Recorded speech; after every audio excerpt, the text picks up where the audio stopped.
ओम नमः शिवाय। भगवान शिव शंकर के चरण कमलों में हम सभी भक्तों का कोटि कोटि प्रणाम। दोस्तों, हमारे प्यारे भोले बाबा के इस पावन सावन के महीने में श्री शिव महापुराण का श्रवण अक्षय फल प्रदान करने वाला होता है। इस चैनल में आपके लिए मैं श्री शिव महापुराण लेकर आई हूँ। कल के वीडियो में खंड 1 के विद्वेश्वर संहिता के 18वें अध्याय तक का आपने श्रवण किया था। आज इसी क्रम में आगे बढ़ते हुए अध्याय 19 से हम श्रवण करेंगे। दोस्तों, यदि वीडियो आपको अच्छी लगे तो प्लीज़ लाइक और शेयर करें तथा अगर अब तक आपने इस चैनल को सब्सक्राइब नहीं किया है तो प्लीज़ सब्सक्राइब कर लें। तो आइए दोस्तों, भगवान श्री शिव शंकर का स्मरण करते हुए श्री शिव महापुराण का श्रवण आरंभ करते हैं। अध्याय 19, पार्थिव शिवलिंग के पूजन का महात्म्य। ऋषिगण बोले, हे सूत जी, आप चिरंजीवी हों, आप धन्य हैं जो परम शिव भक्त हैं। आपने शुभ फल को देने वाली शिवलिंग की महिमा सम्यक प्रकार से बताई। अब आप व्यास जी द्वारा वर्णित भगवान शिव के सर्वोत्कृष्ट पार्थिव लिंग की महिमा का वर्णन करें। सूत जी बोले, हे ऋषियों, मैं शिव के पार्थिव लिंग की महिमा बता रहा हूँ। आप लोग भक्ति और आदर सहित इसका श्रवण करें। हे द्विजो, अभी तक बताए हुए सभी शिवलिंगों में पार्थिव लिंग सर्वोत्तम है। उसकी पूजा करने से अनेक भक्तों को सिद्धि प्राप्त हुई है। हे ब्राह्मणों, ब्रह्मा, विष्णु, प्रजापति तथा अनेक ऋषियों ने पार्थिव लिंग की पूजा करके अपना संपूर्ण अभीष्ट प्राप्त किया है। देव, असुर, मनुष्य, गंधर्व, नाग, राक्षसगण और अन्य प्राणियों ने भी उसकी पूजा करके परम सिद्धि प्राप्त की है। सत्य युग में मणिलिंग, त्रेता युग में स्वर्णलिंग, द्वापर युग में पारद लिंग और कलयुग में पार्थिव लिंग को श्रेष्ठ कहा गया है। भगवान शिव की सभी 8 मूर्तियों में पार्थिव मूर्ति श्रेष्ठ है। किसी अन्य द्वारा न पूजी हुई पार्थिव मूर्ति की पूजा करने से तपस्या से भी अधिक फल मिलता है। जैसे सभी देवताओं में शंकर ज्येष्ठ और श्रेष्ठ कहे जाते हैं, उसी प्रकार सभी लिंग मूर्तियों में पार्थिव लिंग श्रेष्ठ कहा जाता है। जैसे सभी नदियों में गंगा ज्येष्ठ और श्रेष्ठ कही जाती है, वैसे ही सभी लिंग मूर्तियों में पार्थिव लिंग श्रेष्ठ कहा जाता है। जैसे सभी मंत्रों में प्रणव अर्थात ओम महान कहा गया है, उसी प्रकार शिव का यह पार्थिव लिंग श्रेष्ठ, आराध्य तथा पूजनीय होता है। जैसे सभी वर्णों में ब्राह्मण श्रेष्ठ कहा जाता है, उसी प्रकार सभी लिंग मूर्तियों में पार्थिव लिंग श्रेष्ठ कहा जाता है। जैसे सभी पुरियों में काशी को श्रेष्ठतम कहा गया है, वैसे ही सभी शिवलिंगों में पार्थिव लिंग श्रेष्ठ कहा जाता है। जैसे सभी व्रतों में शिवरात्रि का व्रत सर्वोपरि है, उसी प्रकार सभी शिवलिंगों में पार्थिव लिंग सर्वश्रेष्ठ कहा जाता है। जैसे सभी देवियों में शैवी शक्ति प्रधान मानी जाती है, उसी प्रकार सभी शिवलिंगों में पार्थिव लिंग प्रधान माना जाता है। जो पार्थिव लिंग का निर्माण करने के बाद किसी अन्य देवता की पूजा करता है, उसकी वह पूजा तथा स्नान दान आदि क्रियाएं व्यर्थ हो जाती है। पार्थिव पूजन अत्यंत पुण्यदायी तथा सब प्रकार से धन्य करने वाला, दीर्घायुष्य देने वाला, यह तुष्टि, पुष्टि और लक्ष्मी प्रदान करने वाला है। अतः श्रेष्ठ साधकों को पूजन अवश्य करना चाहिए। उपलब्ध उपचारों से भक्ति श्रद्धा पूर्वक पार्थिव लिंग का पूजन करना चाहिए। यह सभी कामनाओं की सिद्धि देने वाला है। जो सुंदर वेदी सहित पार्थिव लिंग का निर्माण करके उसकी पूजा करता है, वह इस लोक में धन्य धान से संपन्न होकर अंत में रुद्र लोक को प्राप्त करता है। जो पार्थिव लिंग का निर्माण करके बिल्व पत्रों से 11 वर्ष तक उसका त्रिकाल पूजन करता है, उसके पुण्य फल को सुनिए। वह अपने इसी शरीर से रुद्र लोक में प्रतिष्ठित प्राप्त करता है। उसके दर्शन और स्पर्श से मनुष्यों के सभी पाप नष्ट हो जाते हैं।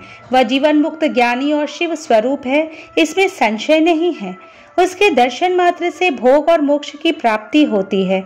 जो पार्थिव शिवलिंग का निर्माण करके जीवन पर्यंत नित्य उसका पूजन करता है, वह शिवलोक प्राप्त करता है। वह असंख्य वर्षों तक भगवान शिव के सानिध्य में शिवलोक में वास करता है और कोई कामना शेष रहने पर भारतवर्ष में सम्राट बनता है। जो निष्काम भाव से नित्य उत्तम पार्थिव लिंग का पूजन करता है, वह सदा के लिए शिवलोक में वास करता है और शिव सायुज्य को प्राप्त कर लेता है। यदि ब्राह्मण पार्थिव शिवलिंग का पूजन नहीं करता है तो वह अत्यंत दारुण शूलप्रोत नामक घोर नरक में जाता है। किसी भी विधि से सुंदर पार्थिव लिंग का निर्माण करना चाहिए, किंतु उसमें पंचसूत्र विधान नहीं करना चाहिए। उसे अखंड रूप में बनाना चाहिए, खंडित रूप में नहीं। खंडित लिंग का निर्माण करने वाला पूजा का फल प्राप्त नहीं करता है। मणिलिंग, स्वर्णलिंग, पारद लिंग, स्फटिक लिंग, पुष्पराग लिंग और पार्थिव लिंग को अखंड ही बनाना चाहिए। अखंड लिंग चरलिंग होता है और 2 खंड वाला अचर लिंग कहा गया है। इस प्रकार चर और अचर लिंग का यह खंड अखंड विधान कहा गया है। स्थावर लिंग में वेदिका भगवती महाविद्या का रूप है और लिंग भगवान महेश्वर का स्वरूप है। इसलिए स्थावर लिंगों में वेदिका युक्त द्विखंड लिंग ही श्रेष्ठ माना गया है। द्विखंड स्थावर लिंग का विधान पूर्वक निर्माण करना चाहिए। शिव सिद्धांत के जानने वालों ने अखंड लिंग को जंगम लिंग माना है। अज्ञानतावश ही कुछ लोग चर लिंग को 2 खंडों में बना लेते हैं। शास्त्रों को जानने वाले सिद्धांत मर्मज्ञ मुनिजन ऐसा नहीं करते। जो मूढ़जन अचर लिंग को अखंड तथा चर लिंग को द्विखंड रूप में बनाते हैं, उन्हें शिव पूजा का फल प्राप्त नहीं होता। इसलिए अत्यंत प्रसन्नता पूर्वक शास्त्रोक्त विधि से चर लिंग को अखंड तथा अचर लिंग को द्विखंड बनाना चाहिए। अखंड चर लिंग में की गई पूजा से संपूर्ण फल की प्राप्ति होती है। द्विखंड चरलिंग की पूजा महान अनिष्टकर कही गई है। उसी प्रकार अखंड अचर लिंग की पूजा से कामना सिद्ध नहीं होती, उससे तो अनिष्ट प्राप्त होता है, ऐसा शास्त्रज्ञ विद्वानों ने कहा है। इस प्रकार श्री शिव महापुराण के अंतर्गत प्रथम विद्वेश्वर संहिता के साध्य साधन खंड में पार्थिव शिवलिंग के पूजन का महात्म्य वर्णन नामक 19वां अध्याय संपूर्ण हुआ। अध्याय 20 पार्थिव शिवलिंग के निर्माण की रीति तथा वेद मंत्रों द्वारा उसके पूजन की विस्तृत एवं संक्षिप्त विधि का वर्णन। सूत जी बोले, हे महर्षियों, अब मैं वैदिक कर्म के प्रति श्रद्धा भक्ति रखने वाले लोगों के लिए वेदोक्त मार्ग से ही पार्थिव पूजा की पद्धति का वर्णन करता हूँ। यह पूजा भोग और मोक्ष दोनों को देने वाली है। आहनिक सूत्रों में बताई हुई विधि के अनुसार स्नान और संध्योपासना करके पहले ब्रह्म यज्ञ करे, तत्पश्चात देवताओं, ऋषियों, सनकादि मनुष्यों और पितरों का तर्पण करे। मनुष्य को चाहिए कि अपनी रुचि के अनुसार संपूर्ण नित्य कर्म को पूर्ण करके शिव स्मरण पूर्वक भस्म तथा रुद्राक्ष धारण करे। तत्पश्चात संपूर्ण मनोवांछित फल की सिद्धि के लिए ऊंची भक्ति भावना के साथ उत्तम पार्थिव लिंग की वेदोक्त विधि से भली भांति पूजा करे। नदी या तालाब के किनारे, पर्वत पर, वन में, शिवालय में अथवा और किसी पवित्र स्थान में पार्थिव पूजा करने का विधान है। हे ब्राह्मणों, शुद्ध स्थान से निकाली हुई मिट्टी को यत्नपूर्वक लाकर बड़ी सावधानी के साथ शिवलिंग का निर्माण करें। ब्राह्मण के लिए श्वेत, क्षत्रिय के लिए लाल, वैश्य के लिए पीली और शूद्र के लिए काली मिट्टी से शिवलिंग बनाने का विधान है, अथवा जहाँ जो मिट्टी मिल जाए उसी से शिवलिंग बनाए। शिवलिंग बनाने के लिए प्रयत्नपूर्वक मिट्टी का संग्रह करके उस शुभ मृतिका को अत्यंत शुद्ध स्थान में रखे। फिर उसकी शुद्धि करके जल से सान कर पिंड बना ले और वेदोक्त मार्ग से धीरे धीरे सुंदर पार्थिव लिंग की रचना करे। तत्पश्चात भोग और मोक्ष रूप फल की प्राप्ति के लिए भक्तिपूर्वक उसका पूजन करे। षडाक्षर मंत्र से अंगन्यास और करन्यास की विधि भली भांति संपन्न करके नीचे लिखे अनुसार ध्यान करे। कैलाश पर्वत पर एक सुंदर सिंहासन के मध्य भाग में विराजमान सनंद आदि भक्तों से पूजित, भक्तों के दुख रूप दावानल को नष्ट कर देने वाले अप्रमेय उमा के साथ समासीन तथा विश्व के भूषण स्वरूप भगवान शिव का चिंतन करना चाहिए। भगवान महेश्वर का प्रतिदिन इस प्रकार ध्यान करे। उनकी अंग कांति चांदी के पर्वत की भांति गौर है। वे अपने मस्तक पर मनोहर चंद्रमा का मुकुट धारण करते हैं। रत्नों के आभूषण धारण करने से उनका श्रीअंग और भी उद्भाषित हो उठा है। उनके चारों हाथों में क्रमशः परशु, मृगभूत मुद्रा, वर एवं अभय मुद्रा सुशोभित है। वे सदा प्रसन्न रहते हैं। कमल के आसन पर बैठे हुए हैं। देवता लोग चारों ओर खड़े होकर उनकी स्तुति कर रहे हैं। उन्होंने वस्त्र के रूप में व्याघ्र चर्म धारण कर रखा है। वे इस विश्व के आदि हैं, बीज रूप हैं। सबका समस्त भय हर लेने वाले हैं। उनके 5 मुख हैं और प्रत्येक मुखमंडल में 3-3 नेत्र हैं। इस प्रकार ध्यान करके तथा उत्तम पार्थिव लिंग का पूजन करके गुरु के दिए हुए पंचाक्षर मंत्र का विधि पूर्वक जप करे। हे विप्रवरों, विद्वान पुरुष को चाहिए कि वह देवेश्वर शिव को प्रणाम करते हुए नाना प्रकार की स्तुतियों द्वारा उनका स्तवन करे तथा शत रुद्रीय का पाठ करे। तत्पश्चात अंजलि में अक्षत और फूल लेकर उत्तम भक्ति भाव से निम्नांकित मंत्रों को पढ़ते हुए प्रेम और प्रसन्नता के साथ भगवान शंकर से इस प्रकार प्रार्थना करें। सबको सुख देने वाले हे कृपा निधान, हे भूतनाथ, हे शिव, मैं आपका हूँ। आपके गुणों में ही मेरे प्राण बसते हैं, अथवा आपके गुण ही मेरे प्राण, मेरे जीवन सर्वस्व हैं। मेरा चित्त सदा आपके ही चिंतन में लगा हुआ है। यह जानकर मुझ पर प्रसन्न होइए, कृपा कीजिए। हे शंकर, मैंने अनजान में अथवा जानबूझकर यदि कभी आपका जप और पूजन आदि किया हो तो आपकी कृपा से वह सफल हो जाए। हे गौरीनाथ, मैं इस समय महान पापी हूँ और आप सदा से ही परम महान पतित पावन हैं। इस बात का विचार करके आप जैसा चाहें वैसा करें। हे महादेव, हे सदाशिव, वेदों, पुराणों, नाना प्रकार के शास्त्रीय सिद्धांतों और विभिन्न महर्षियों ने भी अब तक आपको पूर्ण रूप से नहीं जाना है, तो फिर मैं कैसे जान सकता हूँ। हे महेश्वर, मैं जैसा हूँ वैसा ही उसी रूप में संपूर्ण भाव से आपका हूँ, आपके आश्रित हूँ, इसलिए आपसे रक्षा पाने के योग्य हूँ। हे परमेश्वर, आप मुझ पर प्रसन्न होइए। हे मुने, इस प्रकार प्रार्थना करके हाथ में लिए हुए अक्षत और पुष्प को भगवान शिव के ऊपर चढ़ाकर उन शंभुदेव को भक्ति भाव से विधि पूर्वक साष्टांग प्रणाम करे। तदंतर शुद्ध बुद्धि वाला उपासक शास्त्रोक्त विधि से इष्ट देव की परिक्रमा करे। फिर श्रद्धा पूर्वक स्तुतियों द्वारा देवेश्वर शिव की स्तुति करे। इसके बाद गला बजाकर गले से अव्यक्त शब्द का उच्चारण करके पवित्र एवं विनीत चित्त वाला साधक भगवान को प्रणाम करे। फिर आदर पूर्वक विज्ञप्ति करे और उसके बाद विसर्जन करे। हे मुनिवरों, इस प्रकार विधि पूर्वक पार्थिव पूजा बताई गई, जो भोग और मोक्ष देने वाली तथा भगवान शिव के प्रति भक्ति भाव को बढ़ाने वाली है। जो मनुष्य इस अध्याय का शुद्ध चित्त से पाठ अथवा श्रवण करता है, वह सभी पापों से मुक्त होकर सभी कामनाओं को प्राप्त करता है। यह उत्तम कथा दीर्घायुष्य, आरोग्य, यश, स्वर्ग, पुत्र पौत्र आदि सभी सुखों को प्रदान करने वाली है। इस प्रकार श्री शिव महापुराण के अंतर्गत प्रथम विद्येश्वर संहिता के साध्य साधन खंड में पार्थिव शिवलिंग के पूजन की विधि का वर्णन नामक 20वां अध्याय पूर्ण हुआ। अध्याय 21 कामना भेद से पार्थिव लिंग के पूजन का विधान। ऋषिगण बोले, हे व्यास शेष सूत जी, हे महाभाग, आपको नमस्कार है। हे तात, आपने अच्छी प्रकार से पार्थिव अर्चन की विधि बताई। अब सकाम पूजन में मनोवांछित पदार्थ के अनुसार कितनी संख्या में पार्थिव लिंगों के पूजन की विधि है, हे दीनवत्सल, इसे कृपा पूर्वक बताइए। सूत जी बोले, हे ऋषियों, आप सब लोग पार्थिव पूजन की विधि का श्रवण करें, जिसका अनुष्ठान करने से मनुष्य कृतकृत्य हो जाता है।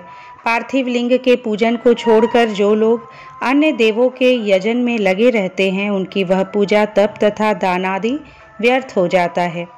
अब मैं कामना के अनुसार पार्थिव लिंगों की संख्या बताता हूँ। हे मुनिश्रेष्ठ, अधिक संख्या में अर्चन तो निश्चय ही फलदायी होता है। प्रथम आवाहन, तब प्रतिष्ठा, तदंतर सभी लिंगों का पूजन अलग अलग करना चाहिए। लिंगों का आकार तो एक समान ही रखना चाहिए। विद्या प्राप्ति की कामना से पुरुष भक्ति पूर्वक 1000 पार्थिव शिवलिंगों का पूजन करे। इससे निश्चय ही उस फल की प्राप्ति हो जाती है। धन चाहने वाले पुरुष को उसके आधे अर्थात 500, पुत्र चाहने वाले को 1500 और वस्त्रों की आकांक्षा वाले को 500 शिवलिंगों का पूजन करना चाहिए। मोक्ष की कामना वाले व्यक्ति को 1 करोड़, भूमि की अभिलाषा वाले को 1000, दया प्राप्ति की इच्छा वाले को 3000 और तीर्थाटन की इच्छा वाले को 2000 शिवलिंगों की पूजा करनी चाहिए। मित्र प्राप्ति की इच्छा वाले को 3000 तथा अभिचार कर्मों में 500 से लेकर 1000 तक पार्थिव शिवलिंगों के पूजन की विधि है। कारागार आदि के बंधन से छुटकारे की इच्छा से 1500 तथा राजभय से मुक्ति की इच्छा से 500 शिवलिंगों का पूजन बुद्धिमानों को जानना चाहिए। चोर आदि के संकट से बचने के लिए 200 और डाकिनी आदि के भय से मुक्ति हेतु 500 पार्थिव शिवलिंगों का पूजन बताया गया है।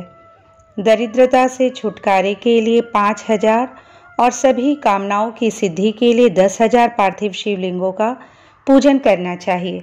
हे मुनि श्रेष्ठों, अब मैं नित्य पूजन विधि बताता हूँ, आप लोग सुने। एक पार्थिव लिंग का नित्य पूजन पापों का नाश करने वाला और 2 लिंगों का पूजन अर्थ की सिद्धि करने वाला बताया गया है। 3 लिंगों का पूजन सभी कामनाओं की सिद्धि का मुख्य हेतु कहा गया है। पूर्व में बताई गई संख्या विधि में भी उत्तरोत्तर संख्या अधिक फलदायिनी होती है। अन्य मुनियों के मत से संख्या का जो अंतर है वह भी अब बताता हूँ।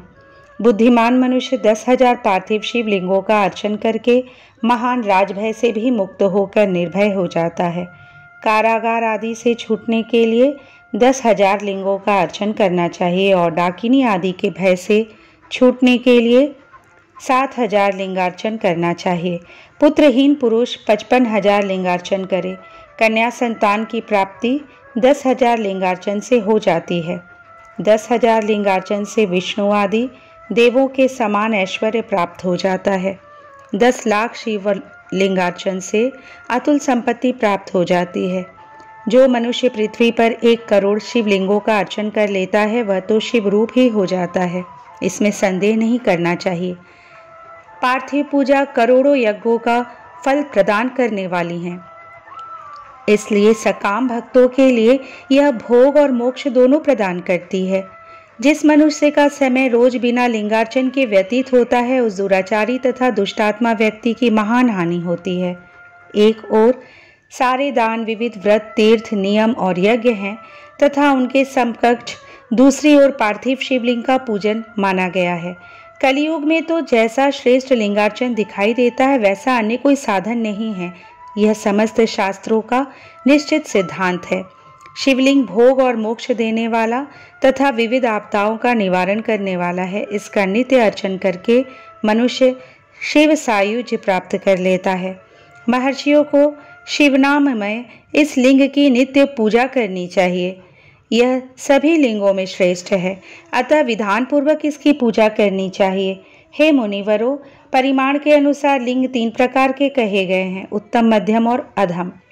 इसे आप लोग सुने, मैं बताता हूँ। जो 4 अंगुल ऊंचा और देखने में सुंदर हो तथा वेदी से युक्त हो उस शिवलिंग को शास्त्रज्ञ महर्षियों ने उत्तम कहा है। उससे आधे मध्यम और उससे भी आधा अधम माना गया है। इस तरह 3 प्रकार के शिवलिंग कहे गए हैं जो उत्तरोत्तर श्रेष्ठ हैं। जो भक्ति तथा श्रद्धा से युक्त होकर अनेक लिंगों की मन से नित्य पूजा करता है वह मनोवांछित कामनाओं की प्राप्ति कर लेता है। चारों वेदों में लिंगार्चन से बढ़कर कोई पुण्य नहीं है, सभी शास्त्रों का भी यह निर्णय है। विद्वान को चाहिए कि इस समस्त कर्म प्रपंच का त्याग करके परम भक्ति के साथ एकमात्र शिवलिंग का विधिवत पूजन करे। केवल शिवलिंग की पूजा हो जाने पर समग्र चराचर जगत की पूजा हो जाती है। संसार सागर में डूबे हुए लोगों को तरने का अन्य कोई भी साधन नहीं है। अज्ञान रूपी अंधकार से अंधे हुए तथा विषय वासनाओं में आसक्त चित्त वाले लोगों के लिए इस जगत में लिंगार्चन के अतिरिक्त अन्य कोई नौका नहीं है। ब्रह्मा, विष्णु आदि देवता, मुनिगण, यक्ष, राक्षस, गंधर्व, चारण, सिद्धजन, दैत्य, दानव, शेष आदि, नाग, गरुड़ आदि पक्षी, प्रजापति, मनु, किन्नर और मानव समस्त अर्थ सिद्धि प्रदान करने वाले शिवलिंग की महान भक्ति के साथ पूजा करके अपने मन में स्थित उन समस्त अभिष्ट कामनाओं को प्राप्त कर चुके हैं। ब्राह्मण, क्षत्रिय, वैश्य, शूद्र अथवा विलोम संकर कोई भी क्यों ना हो, वह अपने अधिकार के अनुसार वैदिक तथा तांत्रिक मंत्र से सदा आदर पूर्वक शिवलिंग की पूजा करे। हे ब्राह्मणों, हे महर्षियों, अधिक कहने से क्या लाभ। शिवलिंग का पूजन करने में स्त्रियों का तथा अन्य सब लोगों का भी अधिकार है। द्विजों के लिए वैदिक पद्धति से ही शिवलिंग की पूजा श्रेष्ठ है, परंतु अन्य लोगों के लिए वैदिक मार्ग से पूजा करने की सम्मति नहीं है। वेदज्ञ द्विजों को वैदिक मार्ग से ही पूजा करनी चाहिए, अन्य मार्ग से नहीं। यह भगवान शिव का कथन है। दधीची, गौतम आदि के शाप से जिनका चित्त दग्ध हो गया है, उन द्विजों की वैदिक कर्म में श्रद्धा नहीं होती। जो मनुष्य वेदों तथा स्मृतियों में कहे हुए सत्कर्मों की अवहेलना करके दूसरे कर्मों में लग जाता है, उसका मनोरथ कभी सफल नहीं होता। इस प्रकार विधि पूर्वक भगवान शंकर का नैवेद्यांत पूजन करके उनकी त्रिभुवनमयी 8 मूर्तियों का भी वहीं पूजन करे। पृथ्वी, जल, अग्नि, वायु, आकाश, सूर्य, चंद्रमा तथा यजमान, ये शंकर भगवान की 8 मूर्तियां कही गई हैं। इन मूर्तियों के साथ साथ शर्व, भव, रुद्र, उग्र, भीम, ईश्वर, महादेव तथा पशुपति, इन नामों की भी अर्चना करे। तदंतर चंदन, अक्षत और बिल्वपत्र लेकर वहां ईशान आदि के क्रम से भगवान शिव के परिवार का उत्तम भक्ति भाव से पूजन करे। ईशान, नंदी, चंड, महाकाल, भृंगी, वृष, स्कंद, कपर्दीश्वर, सोम तथा शुक्र, ये 10 शिव के परिवार है, जो क्रमशः ईशान आदि 10 दिशाओं में पूजनीय हैं। तत्पश्चात भगवान शिव के समक्ष वीरभद्र का और पीछे कीर्तिमुख का पूजन करके विधि पूर्वक 11 रुद्रों की पूजा करे। इसके बाद पंचाक्षर मंत्र का जप करके शतरुद्रीय का पाठ तथा नाना प्रकार की स्तुतियां करके शिव पंचांग का पाठ करे। तत्पश्चात परिक्रमा और नमस्कार करके शिवलिंग का विसर्जन करे। इस प्रकार मैंने शिव पूजन की संपूर्ण विधि का आदरपूर्वक वर्णन किया।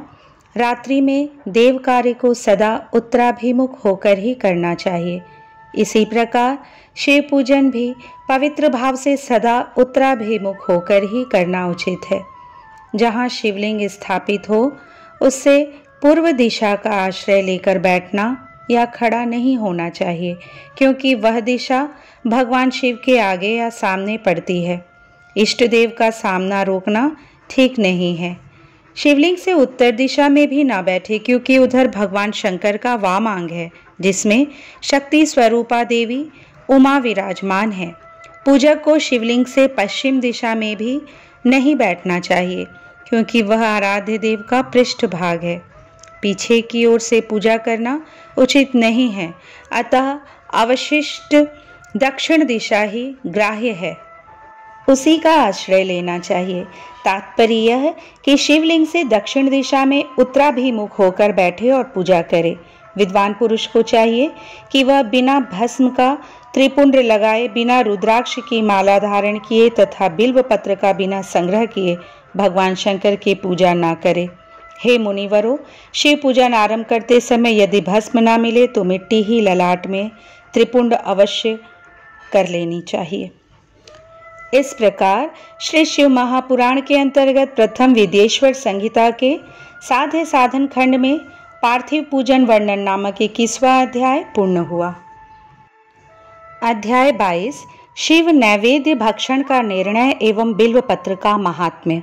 ऋषिगण बोले, हे महामुने, हमने पहले सुना है कि भगवान शिव को अर्पित किया गया नैवेद्य आग्राह्य होता है, अतएव नैवेद्य के विषय में निर्णय और बिल्व पत्र का महात्म्य भी कहिए।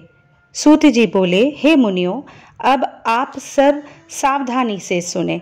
मैं प्रेम पूर्वक सब कुछ कह रहा हूँ। आप लोग शिव व्रत धारण करने वाले हैं, अतः आप लोग धन्य हैं। जो शिव का भक्त पवित्र, शुद्ध, सद्व्रती तथा दृढ़ निश्चय है, उसे शिव नैवेद्य अवश्य ग्रहण करना चाहिए और अग्राह्य भावना का त्याग कर देना चाहिए। शिव नैवेद्य को देखने मात्र से ही सभी पाप दूर हो जाते हैं और शिव का नैवेद्य भक्षण करने से तो करोड़ों पुण्य स्वतः आ जाते हैं। 1000 यज्ञों की बात कौन कहे, अर्बुद यज्ञ करने से भी वह पुण्य प्राप्त नहीं हो पाता है जो शिव नैवेद्य खाने से प्राप्त हो जाता है। शिव का नैवेद्य खाने से तो शिव सायुज्य की प्राप्ति भी हो जाती है। जिस घर में शिव को नैवेद्य लगाया जाता है या अन्यत्र से शिव को समर्पित नैवेद्य प्रसाद रूप में आ जाता है, वह घर पवित्र हो जाता है और वह अन्य को भी पवित्र करने वाला हो जाता है। आए हुए शिव नैवेद्य को प्रसन्नता पूर्वक सिर झुकाकर ग्रहण करके भगवान शिव का स्मरण करते हुए उसे खा लेना चाहिए। आए हुए शिव नैवेद्य को दूसरे समय में ग्रहण करूंगा, ऐसी भावना करके जो मनुष्य उसे ग्रहण करने में विलंब करता है उसे पाप लगता है। जिसमें शिव नैवेद्य ग्रहण करने की इच्छा उत्पन्न नहीं होती वह महान पापी होता है और निश्चित रूप से नरक हो जाता है। हृदय में अवस्थित शिवलिंग या चंद्रकांत मणि से बने हुए शिवलिंग अथवा स्वर्ण या चांदी से बनाए गए शिवलिंग को समर्पित किया गया नैवेद्य शिव की दीक्षा लिए भक्तों को खाना ही चाहिए, ऐसा कहा गया है। इतना ही नहीं, शिव दीक्षित भक्त समस्त शिवलिंगों के लिए समर्पित महाप्रसाद रूप शुभ शिव नैवेद्य को खा सकता है।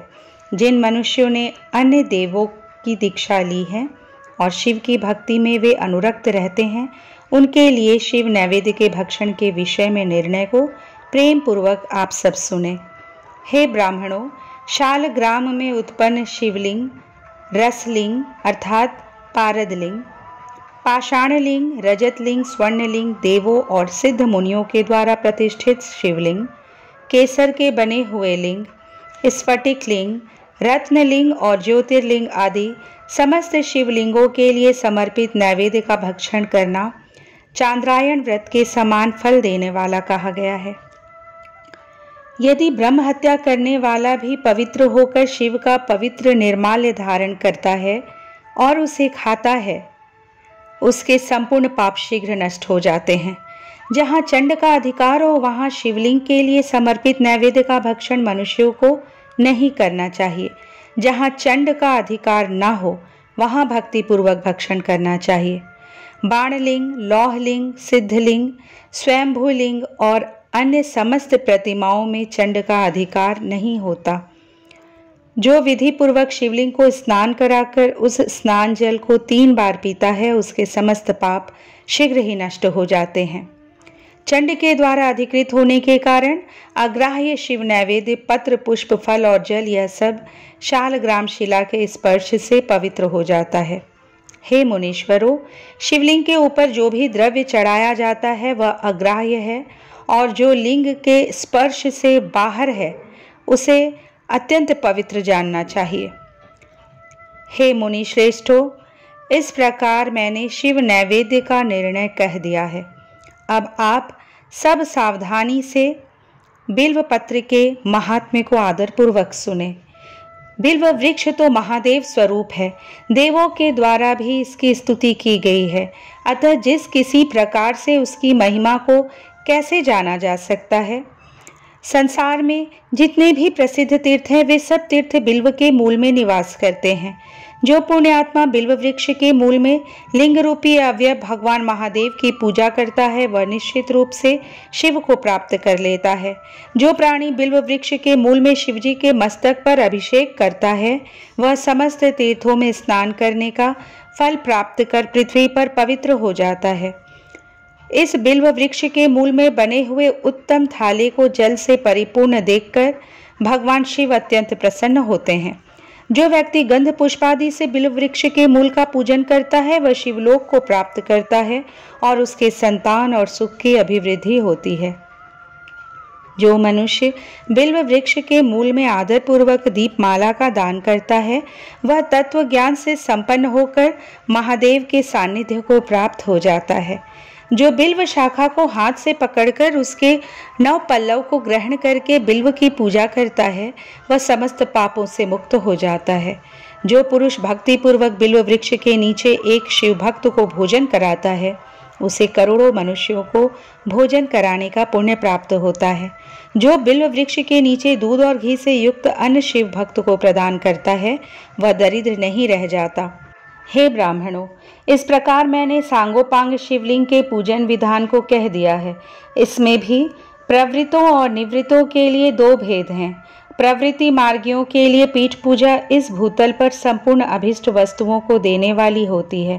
प्रवृत्त पुरुष को चाहिए कि सुपात्र गुरु आदि के द्वारा ही सारी पूजा संपन्न करे।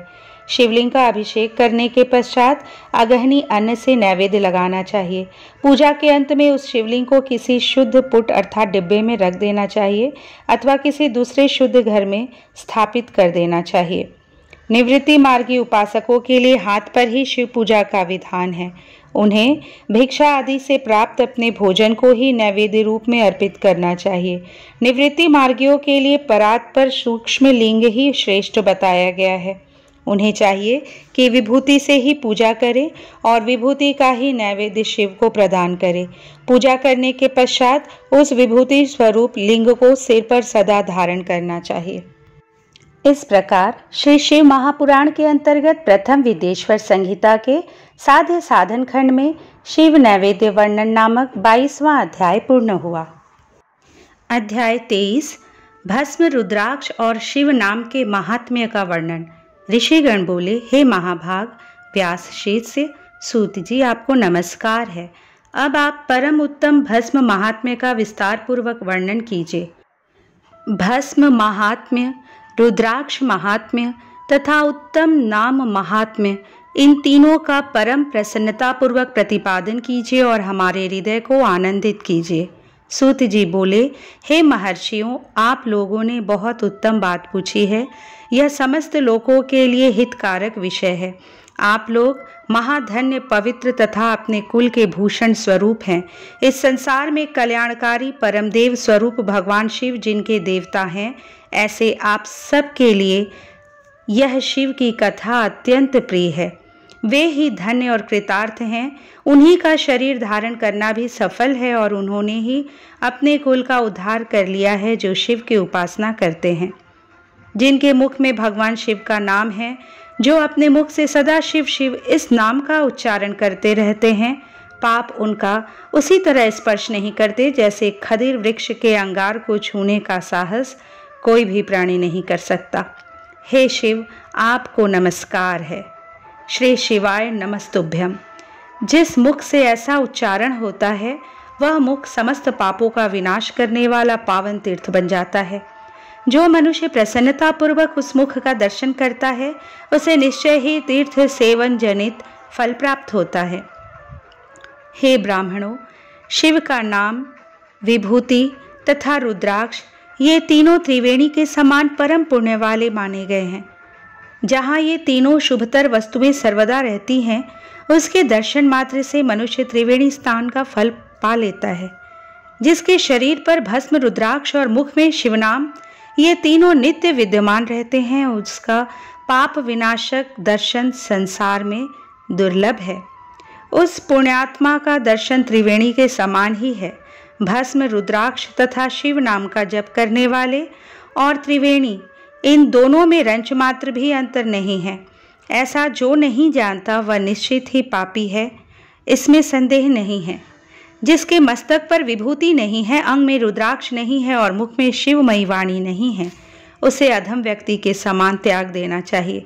भगवान शिव का नाम गंगा है, विभूति यमुना मानी गई है तथा रुद्राक्ष को सरस्वती कहा गया है। इन तीनों की संयुक्त त्रिवेणी समस्त पापों का नाश करने वाली है।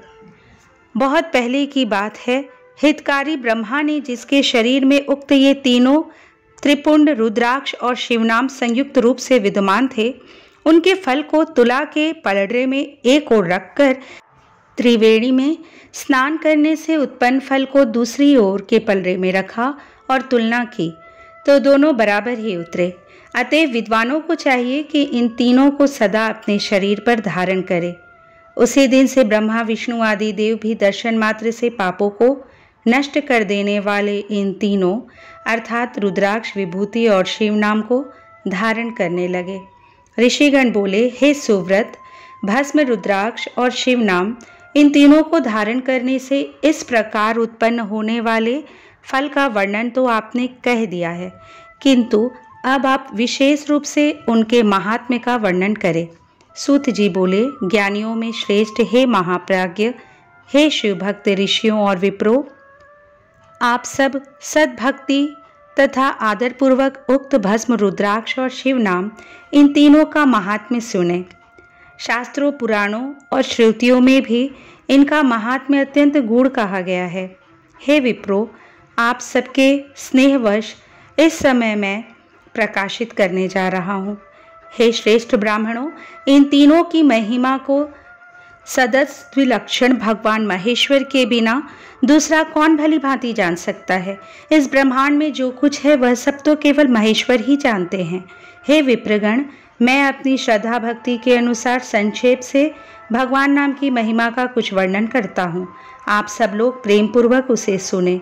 यह नाम महात्म्य समस्त पापों को हर लेने वाला सर्वोत्तम साधन है। शिव, इस नाम रूपी दावानल से महान पातक रूपी पर्वत अनायास ही भस्म हो जाता है। यह सत्य है, सत्य है, इसमें संशय नहीं है। हे शौनक, पाप मूलक जो नाना प्रकार के दुख हैं वे एकमात्र शिव नाम से ही नष्ट होने वाले हैं। दूसरे साधनों से संपूर्ण यत्न करने पर भी पूर्णतया नष्ट नहीं होते हैं। जो मनुष्य इस भूतल पर सदा भगवान शिव के नामों के जप में ही लगा हुआ है वह वेदों का ज्ञाता है, वह धन्यवाद का पात्र है तथा वह विद्वान माना गया है। हे मुने, जिनका शिव नाम जप में विश्वास है उनके द्वारा आचरित नाना प्रकार के धर्म तत्काल फल देने के लिए उत्सुक हो जाते हैं। हे महर्षि, भगवान शिव के नाम से जितने पाप नष्ट होते हैं उतने पाप मनुष्य इस भूतल पर कर ही नहीं सकता। हे मुने, ब्रह्म हत्या जैसे पापों की समस्त अपरिमित राशियां शिव नाम लेने से शीघ्र ही नष्ट हो जाती है। जो शिवनाम रूपी नौका पर आरूढ़ होकर संसार समुद्र को पार करते हैं उनके जन्म मरण रूप संसार के मूलभूत वे सारे पाप निश्चय ही नष्ट हो जाते हैं।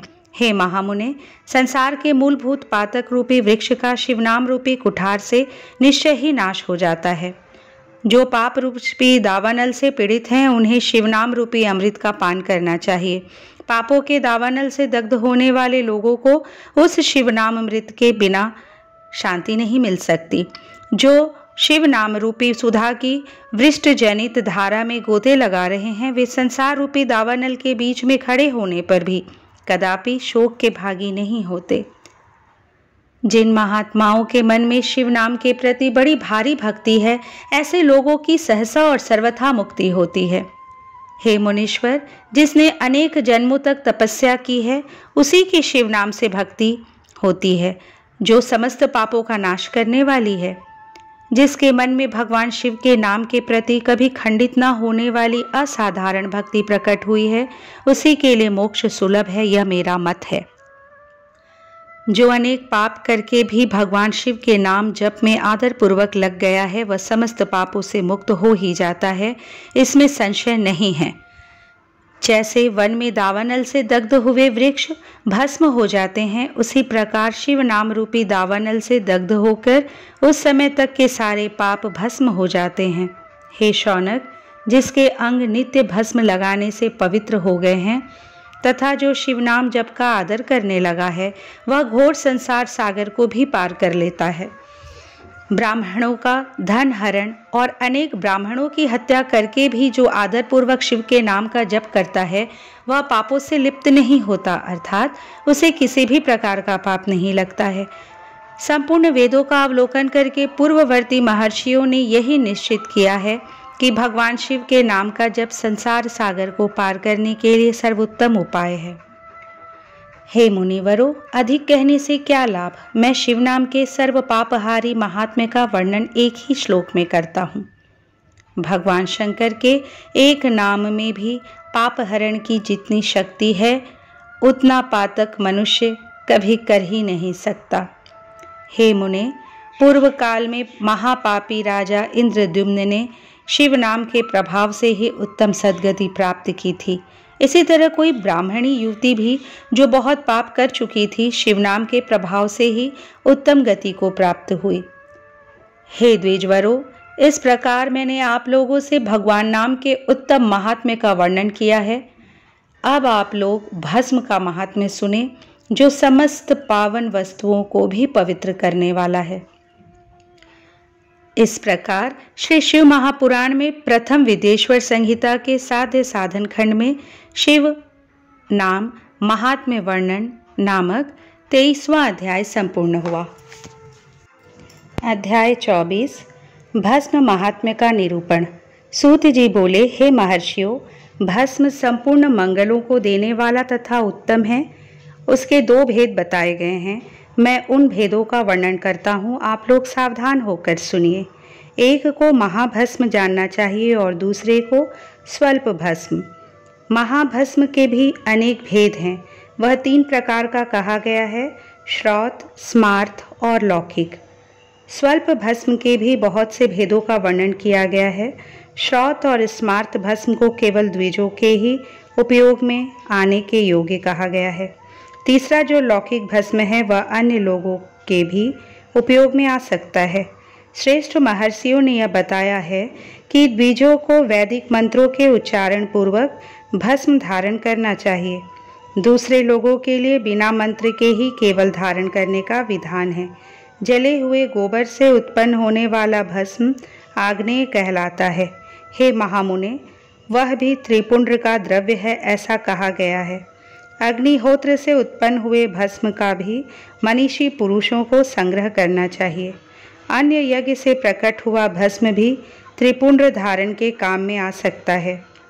जाबालोपनिषद में आए हुए अग्नि इत्यादि 7 मंत्रों द्वारा जल मिश्रित भस्म से धूलन करना चाहिए। महर्षि जाबाली ने सभी वर्णों और आश्रमों के लिए मंत्र से या बिना मंत्र के भी आदरपूर्वक भस्म से त्रिपुंड लगाने की आवश्यकता बताई है। समस्त अंगों में सजल भस्म को मलना अथवा विभिन्न अंगों में तिरछा त्रिपुंड लगाना, इन कार्यों को मोक्षार्थी पुरुष प्रमाद से भी न छोड़े, ऐसा श्रुति का आदेश है। भगवान शिव और विष्णु ने भी तिर्यक त्रिपुंड धारण किया है। अन्य देवियों सहित भगवती उमा और लक्ष्मी देवी ने भी वाणी द्वारा इसकी प्रशंसा की है। ब्राह्मणों, क्षत्रियों, वैश्यों, शूद्रों, वर्ण संकरों तथा जाति भ्रष्ट पुरुषों ने भी उद्धूलन एवं त्रिपुंड के रूप में भस्म को धारण किया है। जो लोग श्रद्धापूर्वक शरीर में भस्म का उद्धूलन अर्थात लेप तथा त्रिपुंड धारण करने का आचरण नहीं करते हैं, उनमें वर्णाश्रम समन्वित सदाचार की कमी है। जिनके द्वारा श्रद्धापूर्वक शरीर में भस्म लेप और त्रिपुंड धारण का आचरण नहीं किया जाता है, उनकी विनिर्मुक्ति करोड़ों जन्मों में भी संसार से संभव नहीं है। जो श्रद्धापूर्वक शरीर में भस्म लेप और त्रिपुंड धारण का आचरण पालन नहीं करते हैं, उन्हें 100 करोड़ कल्पों में भी शिव का ज्ञान प्राप्त नहीं हो सकता। जो श्रद्धापूर्वक भस्म लेप तथा त्रिपुंड धारण नहीं करते हैं, वे महापातकों से युक्त हो जाते हैं, ऐसा शास्त्रों का निर्णय है।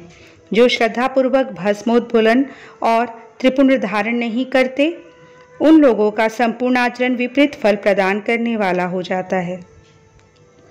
हे मुनियों, जो महापातकों से युक्त और समस्त प्राणियों से द्वेष करने वाले हैं, वे ही त्रिपुंड धारण तथा भस्मोद्धूलन से अत्यधिक द्वेष करते हैं। जो आत्मज्ञानी मनुष्य शिवाग्नि का कार्य करके त्रयायुषं जमदग्ने इस मंत्र से भस्म का मात्र स्पर्श ही कर लेता है, वह समस्त पापों से मुक्त हो जाता है। जो मनुष्य तीनों संध्या कालों में श्वेत भस्म के द्वारा त्रिपुंड धारण करता है, वह समस्त पापों से मुक्त होकर शिव सानिध्य का आनंद भोगता है।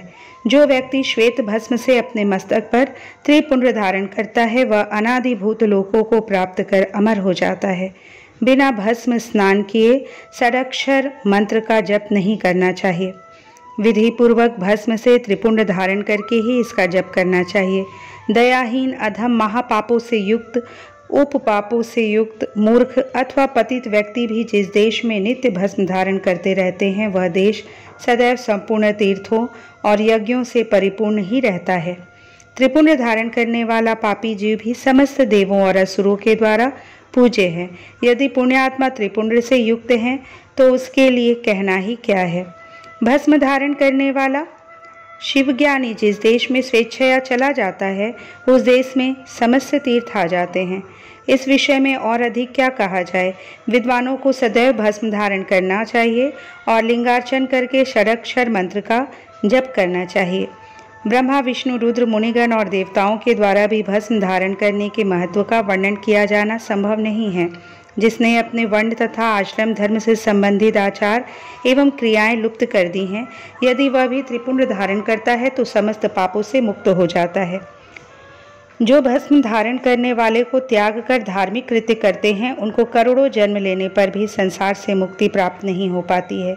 जिस ब्राह्मण ने भस्म से अपने सिर पर त्रिपुंड धारण कर लिया हो, उसने मानो गुरु से सब कुछ पढ़ लिया है और सभी धार्मिक अनुष्ठान कर लिए हैं। जो मनुष्य भस्म धारण करने वाले को देखकर उसे कष्ट देते हैं, वे निश्चित ही चांडाल से उत्पन्न हुए हैं, ऐसा विद्वानों को जानना चाहिए। भक्ति परायण ब्राह्मण और क्षत्रिय को माँ नस्तोके तनय इस मंत्र से अभिमंत्रित भस्म को शास्त्र सम्मत कहे गए अंगों पर धारण करना चाहिए।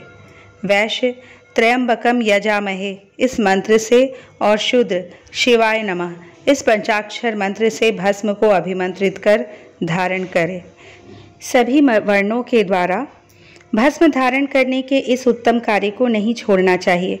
अन्य जीवों को भी सदा भस्म धारण करना चाहिए, ऐसा भगवान शिव का आदेश है। भस्म स्नान करने से जितने कण शरीर में प्रवेश करते हैं, उतने ही शिवलिंगों को वह धारक अपने शरीर में धारण करता है। ब्राह्मण, क्षत्रिय, वैश्य, शूद्र, वर्णशंकर, स्त्री, विधवा, बालक, पाखंडी, ब्रह्मचारी, गृहस्थ, वानप्रस्थी, सन्यासी, व्रती और सन्यासिनी स्त्रियां, ये सभी भस्म के त्रिपुंड धारण के प्रभाव के द्वारा मुक्त हो जाते हैं, इसमें संशय नहीं है। जैसे ज्ञानवश या अज्ञानवश धारण की गई अग्नि सबको समान रूप से जलाती है, वैसे ही ज्ञान या अज्ञानवश धारण किया गया भस्म भी समान रूप से सभी मनुष्यों को पवित्र करता है। भस्म तथा रुद्राक्ष धारण के बिना जल अथवा अन्न को अंश मात्र भी नहीं खाना चाहिए।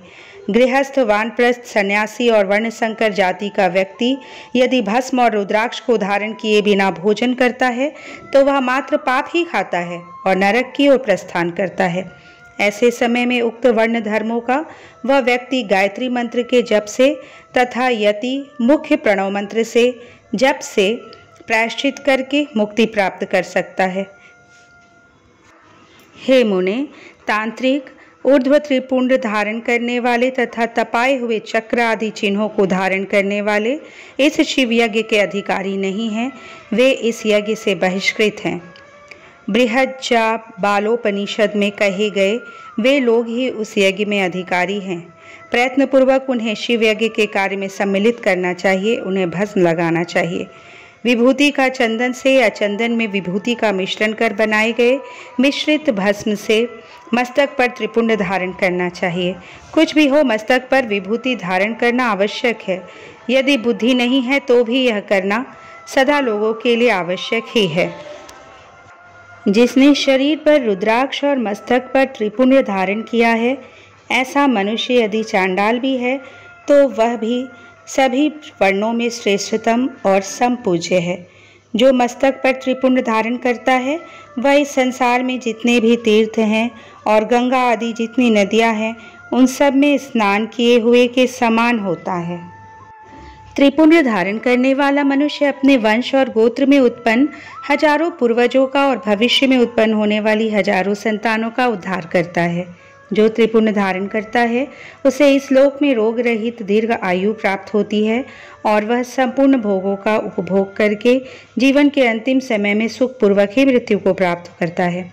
वह मृत्यु के पश्चात अणिमा, महिमा आदि 8 ऐश्वर्यों और सद्गुणों से युक्त दिव्य शरीर वाले शिव को प्राप्त करता है और दिव्य लोक के देवों से सेवित दिव्य विमान पर चढ़कर शिवलोक को जाता है। वहां पर वह सभी विद्याधरों और महापराक्रमी गंधर्वों, इंद्रादि लोकपालों के लोकों में क्रमशः जाकर बहुत से भोगों का उपभोग करता हुआ प्रजापतियों के पदों तथा ब्रह्मा के पद पर आसीन होकर वहां सैकड़ों कन्याओं के साथ आनंदित होता है। वह उस लोक में ब्रह्मा जी की आयु के बराबर आयु को प्राप्त कर अनेक सुखों का भोग करके विष्णु लोक को जाता है और ब्रह्मा के 100 वर्षों तक सुखों का भोग प्राप्त करता है। तदंतर वह शिव लोक को जाकर इच्छा अनुकूल अक्षय कामनाओं को प्राप्त कर शिव का सानिध्य प्राप्त कर लेता है, इसमें संदेह नहीं है। सभी उपनिषदों के सार को बार बार सम्यक रूप से देखकर यही निर्णय लिया गया है कि त्रिपुंड धारण करना ही परम श्रेष्ठ है। मुनिवरों, ललाट आदि सभी निर्दिष्ट स्थानों में जो भस्म से 3 तिरछी रेखाएं बनाई जाती हैं, उन्हीं को विद्वानों ने त्रिपुंड कहा है। भौहों के मध्य भाग से लेकर जहाँ तक भौहों का अंत है उतना बड़ा त्रिपुंड ललाट में धारण करना चाहिए। मध्यमा और अनामिका उंगली से 2 रेखाएं करके बीच में अंगुष्ठा द्वारा प्रतिलोम भाव से की गई रेखा त्रिपुंड कहलाती है। अथवा बीच की 3 उंगलियों से भस्म लेकर यत्नपूर्वक भक्ति भाव से ललाट में त्रिपुंड धारण करे। त्रिपुंड अत्यंत उत्तम तथा भोग और मोक्ष को देने वाला है। त्रिपुंड की तीनों रेखाओं में से प्रत्येक के 9 देवता हैं जो सभी अंगों में स्थित है। मैं उनका परिचय देता हूँ, सावधान होकर सुने।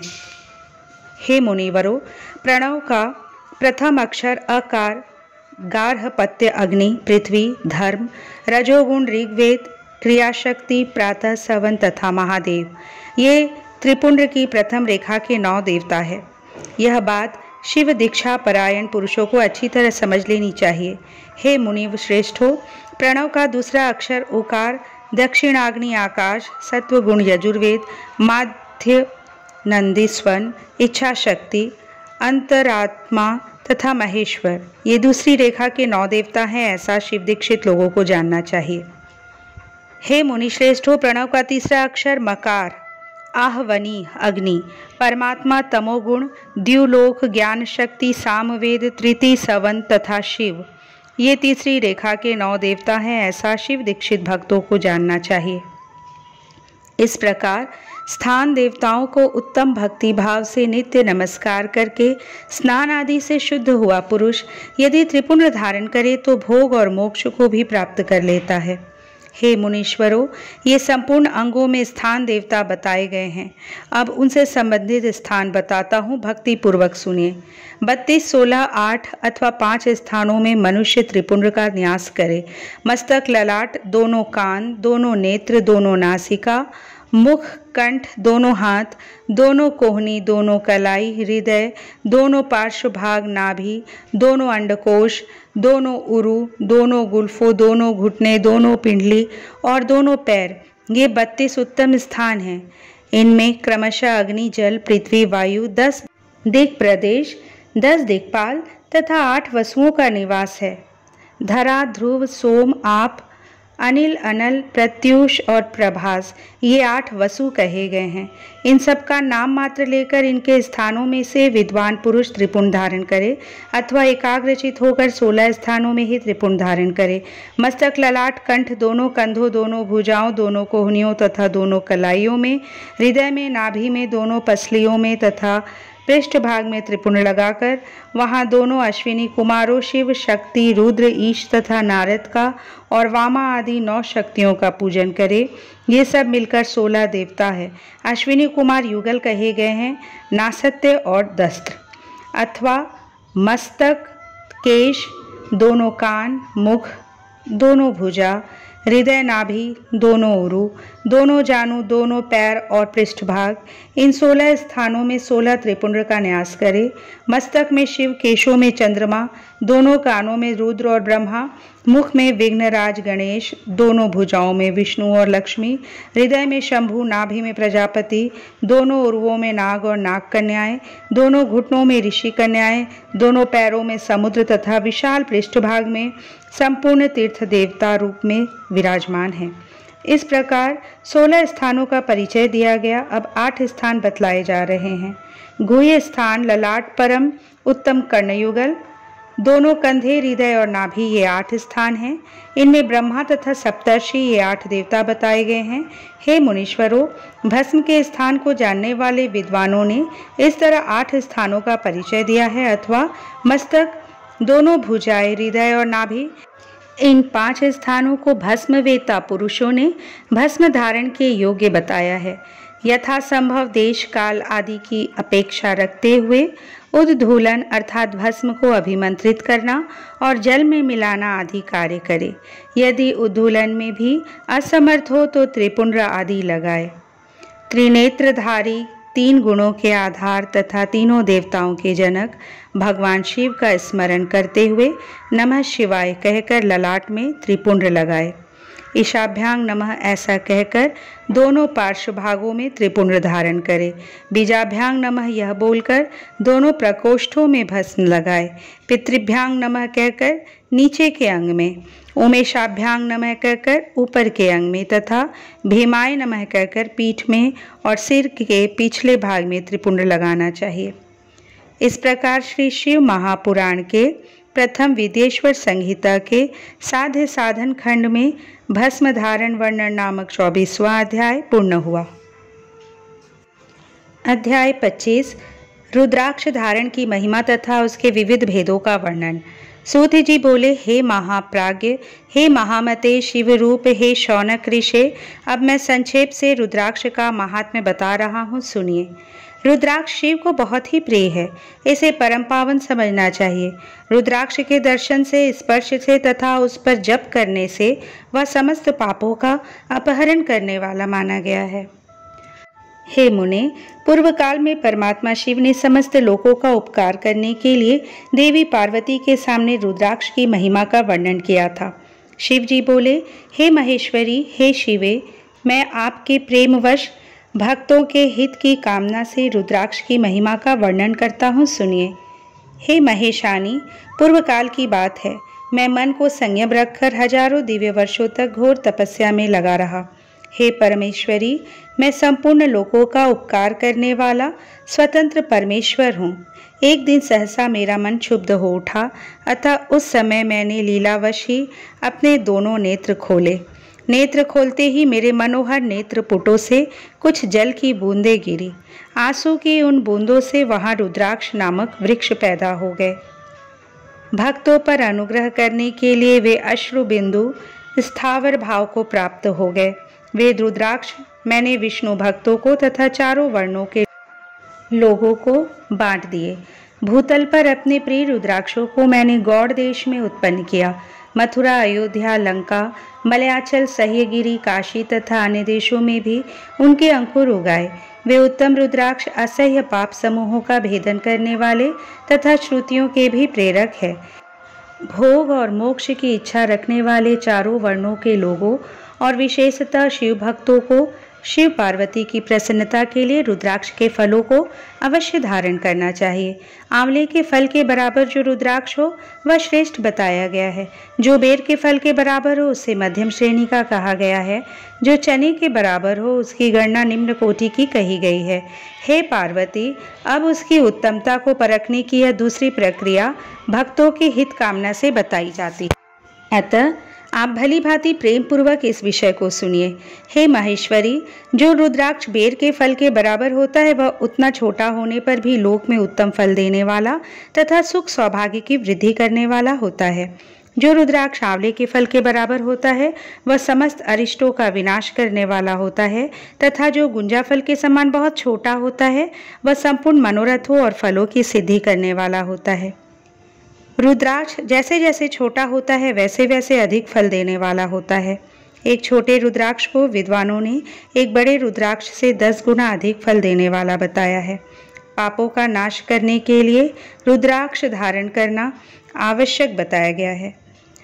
यह निश्चय ही संपूर्ण अभीष्ट मनोरथों का साधक है, अतः उसे अवश्य धारण करना चाहिए। हे परमेश्वरी, लोक में मंगलमय रुद्राक्ष जैसा फल देने वाला देखा जाता है वैसी फलदायिनी दूसरी कोई माला नहीं दिखाई देती। हे देवी, समान आकार प्रकार वाले चिकने, सुदृढ़, स्थूल, कंटक युक्त और सुंदर रुद्राक्ष अभिलषित पदार्थों के दाता तथा सदैव भोग और मोक्ष देने वाले हैं। जिसे कीड़ों ने दूषित कर दिया हो, जो खंडित हो, फूटा हो, जिसमें उभरे हुए दाने ना हो, जो व्रण युक्त हो तथा जो पूरा पूरा गोल ना हो, इन 6 प्रकार के रुद्राक्षों को त्याग देना चाहिए। जिस रुद्राक्ष में अपने आप ही डोरा पिरोने के योग्य छिद्र हो गया हो वही यहाँ उत्तम माना गया है। जिसमें मनुष्य के प्रयत्नों से छेद किया गया हो वह मध्यम श्रेणी का होता है। रुद्राक्ष धारण कर बड़े बड़े पातकों का नाश करने वाला बताया गया है। 1100 रुद्राक्षों को धारण करने वाला मनुष्य रुद्र स्वरूप ही हो जाता है। इस जगत में 1100 रुद्राक्ष धारण करके मनुष्य जिस फल को पाता है उसका वर्णन सैकड़ों वर्षों में भी नहीं किया जा सकता। ब्रह्मचारी, वानप्रस्थ, गृहस्थ और सन्यासी सबको नियम पूर्वक रुद्राक्ष धारण करना उचित है। इसे धारण किए बिना ना रहे यह परम रहस्य है। इसे धारण करने का सौभाग्य बड़े पुण्य से प्राप्त होता है। इसको त्यागने वाला व्यक्ति नरक को जाता है। हे उमे, पहले आंवले के बराबर और फिर उससे भी छोटे रुद्राक्ष धारण करे, जो रोग युक्त हो, जिनमें दाने ना हो, जिन्हें कीड़ों ने खा लिया हो, जिनमें पुरोने योग्य छेद ना हो। ऐसे रुद्राक्ष मंगल आकांक्षी पुरुषों को नहीं धारण करना चाहिए। रुद्राक्ष मेरा मंगलमय लिंग विग्रह है। वह अंततः चने के बराबर लघुतर होता है। सूक्ष्म रुद्राक्ष को ही सदा प्रशस्त माना गया है। सभी आश्रमों, समस्त वर्णों, स्त्रियों और शूद्रों को भी भगवान शिव की आज्ञा के अनुसार सदैव रुद्राक्ष धारण करना चाहिए। यतियों के लिए प्रणव के उच्चारण पूर्वक रुद्राक्ष धारण करने का विधान है। मनुष्य दिन में रुद्राक्ष धारण करने से रात्रि में किए गए पापों से और रात्रि में रुद्राक्ष धारण करने से दिन में किए पापों से, प्रातः, मध्याह्न और सायं रुद्राक्ष धारण करने से किए गए समस्त पापों से मुक्त हो जाता है। संसार में जितने भी त्रिपुंड धारण करने वाले हैं, जटाधारी हैं और रुद्राक्ष धारण करने वाले हैं, वे यमलोक को नहीं जाते। जिनके ललाट में त्रिपुंड लगा हो और सभी अंग रुद्राक्ष से विभूषित हो तथा जो पंचाक्षर मंत्र का जप कर रहे हों, वे आप सदृश पूज्यों पुरुषों के पूज्य हैं। वे वस्तुतः साधु हैं। हाथ में, भुजाओं में और सिर पर जो रुद्राक्ष धारण करता है वह समस्त प्राणियों में अवध्य है और पृथ्वी पर रुद्र रूप होकर विचरण करता है। सभी देवों और असुरों के लिए वह सदैव वंदनीय एवं पूजनीय है। वह दर्शन करने वाले पापी प्राणी के पापों का शिव के समान ही नाश करने वाला है। ध्यान और ज्ञान से रहित होने पर भी जो रुद्राक्ष धारण करता है वह संपूर्ण पापों से मुक्त होकर परम गति को प्राप्त होता है। मणि आदि की अपेक्षा रुद्राक्ष के द्वारा मंत्र जप करने से करोड़ गुना पुण्य प्राप्त होता है और उसको धारण करने से तो 10 करोड़ गुना पुण्य लाभ होता है। हे देवी, यह रुद्राक्ष प्राणी के शरीर पर जब तक रहता है तब तक स्वल्प मृत्यु से बाधा नहीं पहुंचाती है। त्रिपुंड को धारण कर तथा रुद्राक्ष से सुशोभित अंग वाला होकर मृत्युंजय का जप कर रहे उस पुण्यवान मनुष्य को देखकर ही रुद्र दर्शन का फल प्राप्त हो जाता है। हे प्रिय, पंचदेव प्रिय अर्थात स्मार्त और वैष्णव तथा सर्वदेव प्रिय सभी लोग रुद्राक्ष की माला से समस्त मंत्रों का उच्चारण कर सकते हैं। विष्णु आदि देवताओं के भक्तों को भी निसंदेह इसे धारण करना चाहिए। रुद्र भक्तों के लिए तो विशेष रूप से रुद्राक्ष धारण करना आवश्यक है। हे पार्वती, रुद्राक्ष अनेक प्रकार के बताए गए हैं। मैं उनको भेदों का वर्णन करता हूँ। वे भेद भोग और मोक्ष रूप फल देने वाले हैं। तुम उत्तम भक्ति भाव से सुनो। एक मुख वाला रुद्राक्ष साक्षात शिव का स्वरूप है। वह भोग और मोक्ष रूपी फल प्रदान करता है। उसके दर्शन मात्र से ही ब्रह्म हत्या का पाप नष्ट हो जाता है। जहाँ रुद्राक्ष की पूजा होती है वहाँ से लक्ष्मी दूर नहीं जाती। उस स्थान के सारे उपद्रव नष्ट हो जाते हैं तथा वहाँ रहने वाले लोगों की संपूर्ण कामनाएं पूर्ण होती है। 2 मुख वाला रुद्राक्ष देवेश्वर कहा गया है। वह संपूर्ण कामनाओं और फलों को देने वाला है। वह विशेष रूप से गो हत्या का पाप नष्ट करता है। 3 मुख वाला रुद्राक्ष सदा साक्षात साधन का फल देने वाला है। उसके प्रभाव से सारी विद्याएं प्रतिष्ठित हो जाती हैं। 4 मुख वाला रुद्राक्ष साक्षात ब्रह्मा का रूप है और ब्रह्म हत्या के पाप से मुक्ति देने वाला है। उसके दर्शन और स्पर्श से शीघ्र ही धर्म, अर्थ, काम और मोक्ष इन चारों पुरुषार्थों की प्राप्ति होती है। 5 मुख वाला रुद्राक्ष साक्षात कालाग्नि रुद्र रूप है। वह सब कुछ करने में समर्थ, सबको मुक्ति देने वाला तथा संपूर्ण मनोवांछित फल प्रदान करने वाला है। वह पंचमुख रुद्राक्ष अगम्या स्त्री के साथ गमन और पापान भक्षण से उत्पन्न समस्त पापों को दूर कर देता है। 6 मुखों वाला रुद्राक्ष कार्तिकेय का स्वरूप है। यदि दाहिनी बाह में उसे धारण किया जाए तो धारण करने वाला मनुष्य ब्रह्म हत्या आदि पापों से मुक्त हो जाता है, इसमें संशय नहीं है। हे महेश्वरी, 7 मुख वाला रुद्राक्ष अनंग नाम से प्रसिद्ध है। हे देवेशी, उसको धारण करने से दरिद्र भी ऐश्वर्यशाली हो जाते हैं। 8 मुख वाला रुद्राक्ष अष्टमूर्ति भैरव रूप है। उसको धारण करने से मनुष्य पूर्णायु होता है और मृत्यु के पश्चात शूलधारी शंकर हो जाता है। 9 मुख वाले रुद्राक्ष को भैरव तथा कपिल मुनि का प्रतीक माना गया है तथा 9 रूप धारण करने वाली महेश्वरी दुर्गा उसकी अधिष्ठात्री देवी मानी गई है। जो मनुष्य भक्ति परायण होकर अपने बाएं हाथ में 9 मुख रुद्राक्ष धारण करता है वह निश्चय ही मेरे समान सर्वेश्वर हो जाता है, इसमें संशय नहीं है। हे महेश्वरी, 10 मुख वाला रुद्राक्ष साक्षात भगवान विष्णु का रूप है। हे देवेशी, उसको धारण करने से मनुष्य की संपूर्ण कामनाएं पूर्ण हो जाती है। हे परमेश्वरी, 11 मुख वाला जो रुद्राक्ष है वह रुद्र रूप है। उसको धारण करने से मनुष्य सर्वत्र विजयी होता है। 12 मुख वाले रुद्राक्ष को केश प्रदेश में धारण करे। उसको धारण करने से मानो मस्तक पर 12 आदित्य विराजमान हो जाते हैं। 13 मुख वाला रुद्राक्ष विश्व देवों का स्वरूप है। उसको धारण करके मनुष्य संपूर्ण अभीष्टों को प्राप्त करता है तथा सौभाग्य और मंगल लाभ करता है। 14 मुख वाला जो रुद्राक्ष है वह परम शिवरूप है। उसे भक्ति पूर्वक मस्तक पर धारण करे, इससे समस्त पापों का नाश हो जाता है। हे गिरिराज कुमारी, इस प्रकार मुखों के भेद से रुद्राक्ष के 14 भेद बताए गए हैं। अब तुम क्रमशः उन रुद्राक्षों के धारण करने के मंत्रों को प्रसन्नता पूर्वक सुनो। 1. ओम ह्रीं नमः। 2. ओम नमः। 3. क्लीं नमः। 4. ओम ह्रीं नमः। 5. ओम ह्रीं नमः। 6. ओम ह्रीं हूं नमः। 7. ओम हूं नमः। 8. ओम हूं नमः। 9. ओम ह्रीं हूं नमः। 10. ओम ह्रीं नमः। 11. ओम ह्रीं हूं नमः। 12. ओम क्रों छौं रौं नमः। 13. ओम ह्रीं नमः। 14. ओम नमः। इन 14 मंत्रों द्वारा क्रमशः 1 से लेकर 14 मुख वाले रुद्राक्षों को धारण करने का विधान है। साधक को चाहिए कि वह निद्रा और आलस्य का त्याग करके श्रद्धा भक्ति से संपन्न होकर संपूर्ण मनोरथों की सिद्धि के लिए उक्त मंत्रों द्वारा उन रुद्राक्षों को धारण करे।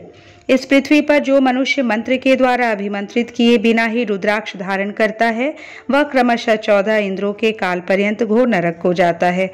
रुद्राक्ष की माला धारण करने वाले पुरुष को देखकर भूत प्रेत पिशाच डाकिनी शाकिनी तथा जो अन्य द्रोहकारी राक्षस आदि हैं वे सब के सब दूर भाग जाते हैं।